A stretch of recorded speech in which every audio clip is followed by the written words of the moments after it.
Welcome to Indian Fight Junkie में आप सभी का स्वागत है। ये है इंडिया में कॉम्बैट स्पोर्ट का सबसे बेहतरीन चैनल और अगर आप नॉलेज की तलाश में हैं, तो मेरा वादा है कि आप निराश नहीं होंगे। UFC 294 शनिवार को होने वाला है और उसकी टाइमिंग मैंने आपको पहले ही बता दी है। देखना कैसे है ये भी आपको बता दिया है। अब फाइट के एनालिसिस और प्रोडक्शन पे आते हैं और सबसे पहली फाइट जिसके बारे में हम बात करने वाले हैं वो है मागोमेड अनकलाएव वर्सेस जॉनी वॉकर की फाइट। इस फाइट के बारे में बात करेंगे, इस फाइट के हर एक एस्पेक्ट के बारे में बात करेंगे। कौन जीत सकता है, किसको जीतना चाहिए, अगर जीतेगा तो क्या मिलेगा, हारेगा तो क्या हाथ में आएगा, इन सब चीज़ों के बारे में बात करेंगे। पर बात करने से पहले सब्सक्राइब करिए, बेल आइकॉन में क्लिक करिए, क्योंकि ये कॉम्बैट स्पोर्ट का सबसे बेहतरीन चैनल है और मेरा वादा है कि आप जब भी वीडियो देखकर उठेंगे तो आपके पास पहले से ज़्यादा नॉलेज है। अगर नहीं होता है तो अनसब्सक्राइब करिएगा, चार गाली दीजिएगा और चले जाइएगा, पर तब तक सब्सक्राइब कीजिए। ठीक है, चलते हैं मागोमेड अनकलाएव और जॉनी वॉकर की ओर। मैं सच कहूं तो मैं इस फाइट के बारे में, इस फाइट को लेकर उतना ही एक्साइटेड हूं जितना मैं मेन इवेंट और को मेन इवेंट को लेकर हूं। जहां तक मेन इवेंट और को मेन इवेंट की बात है, मैं अभी जो है सभी पे वीडियो बनाऊंगा और पहले मेरे जो मेंबर्स हैं उनको अवेलेबल होगा और आपको भी टाइम पे अवेलेबल हो जाएगा, टेंशन नहीं लेने का है। ठीक है, तो जैसा कि मैंने कहा कि इस फाइट के बारे में मैं उतना ही एक्साइटेड हूं जितना मैं मेन इवेंट और को मेन इवेंट को लेकर हूं। जहां तक इस फाइट की बात है तो सबसे पहले बात कर लेते हैं कि ये दोनों फाइटर अपनी ज़िंदगी के किस पड़ाव में खड़े हैं, अपने फाइटिंग करियर के किस पड़ाव में खड़े हैं। पहले बात करते हैं जॉनी वॉकर की। Johnny walker 3 fight winning streak पे है, उसके पहले मल्टीपल फाइट लूजिंग स्ट्रीक पे था।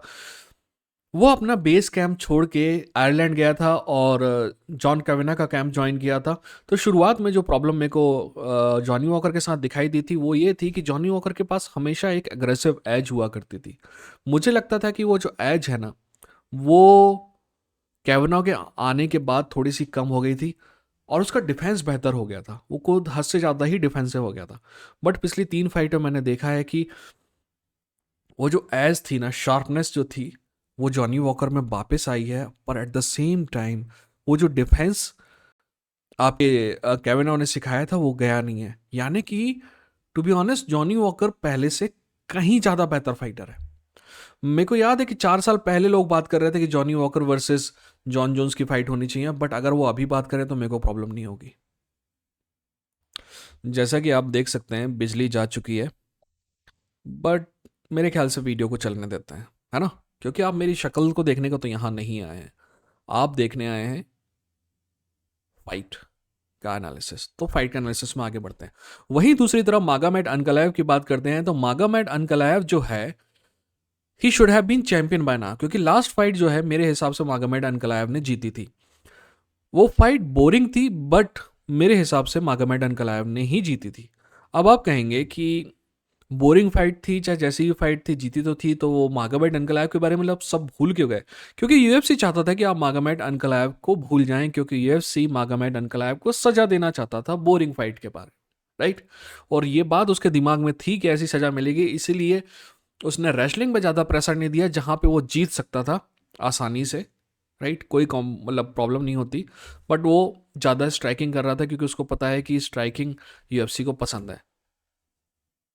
चलिए अब, हाँ एक बात और है कि अगर मागोमेड अनकलाएव ये फाइट जीतता है या जॉनी वॉकर ये फाइट जीतता है तो वो नंबर 1 कंटेंडर बन जाएंगे, पर उसमें एस्ट्रिक लगा रहेगा। आप बोलोगे एस्ट्रिक का क्या मतलब है? एस्ट्रिक का ये मतलब है कि terms and condition apply. Terms and condition ये हैं कि वो जो पुराने चैंपियन हैं जो इंजर्ड होकर बाहर चले गए हैं हारे बिना, अगर वो वापस आते हैं तो उनको फाइट मिलेगी, है ना? You know who I am talking about. Anyway anyways इस फाइट के बारे में बात करते हैं। देखिए, जहां तक स्ट्राइकिंग की बात है, जॉनी वॉकर फास्ट है, जॉनी वॉकर डायनेमिक है, पर ये जो नया जॉनी वॉकर है ना, वो डिफेंसिवली भी बहुत शानदार है। मागोमेड अनकलाएव की बात है कि मागोमेड अनकलाएव के बारे में लोगों को लगता है कि उसकी स्ट्राइकिंग कमज़ोर है, बट मेरे ख्याल से वो स्ट्राइकिंग में डिसेंट है, राइट? बहुत शार्प नहीं है बट डिसेंट है और उसको डिसेंट ही इनफ है, क्योंकि उसके बाद जो दूसरी चीज़ जिसके बारे में हम बात करने वाले हैं वो बहुत ज़्यादा बेहतरीन है। जहाँ तक रेसलिंग की बात है, मेरा मानना है कि लाइट हैवीवेट डिवीजन में सबसे बेहतरीन अगर रेसलर कोई है तो वो है मागोमेड अनकलाएव, है ना? इसलिए इसकी बात करते ही नहीं है। जॉनी वॉकर की बात करते हैं। जॉनी वॉकर के बारे में लोगों को ये गलत फहमी है कि उसकी रेसलिंग अच्छी नहीं है। मेरा मानना है कि उसकी रेसलिंग एक्चुअली अच्छी नहीं, बहुत अच्छी है। बट क्या वो मागोमेड अनकलाएव से बेहतर है? इस सवाल का जवाब हमें इस फाइट में मिलेगा, है ना। मेरा मानना है कि मागोमेड अनकलायव की रेसलिंग जॉनी वॉकर से बहुत बेहतर है, बट जॉनी वॉकर की रेसलिंग बुरी नहीं है। पूरी की पूरी फाइट इस बात पे डिपेंड करेगी कि जॉनी वॉकर का टेक डाउन डिफेंस अच्छा है तो क्या वो मागामेड को टेक डाउन करने से रोक पाएगा, और अगर रोक पाता है तो दूसरी फाइट है, और अगर नहीं रोक पाता है तो हम दूसरी फाइट देखने को मिलेगी, है ना। जहां तक फाइट आईक्यू की बात है दोस्त, वो कहते हैं ना कि भगवान ने मिलाई जोड़ी, एक अंधा एक कौड़ी। फाइट आईक्यू की जहां तक बात है, ना तो मागामेड अनकलायव अच्छा है, ना जॉनी वॉकर अच्छा है। Both are these fighters are instinctive fighter, right. अब बोलेंगे कि अब बात करते हैं कि जॉनी वॉकर की जीत का रास्ता कहाँ जाता है। जॉनी वॉकर की जीत का रास्ता हमेशा वहीं से जाता है जहां से वो पहले गया था, और वो है नॉकआउट, राइट। इस क्योंकि मेरा मानना है, अनकलायव की जितनी फाइट मैंने देखी है, अनकलायव 3 मिनट आपको देता है स्ट्राइकिंग में, कम से कम पहला टेक डाउन डिफेंस, मतलब टेक डाउन अटेम्प्ट करने के पहले 3 मिनट देता है। और ये जो 3 मिनट है ना, इसको कैपिटलाइज करना है जॉनी वॉकर को, क्योंकि जॉनी वॉकर के पास वन पंच नॉकआउट पावर है, और this is the way to win. Magomed 3 तरीके से फाइट जीत सकता है। Number 1 wrestling, number 2 wrestling, number 3 wrestling, Khabib style wrestling.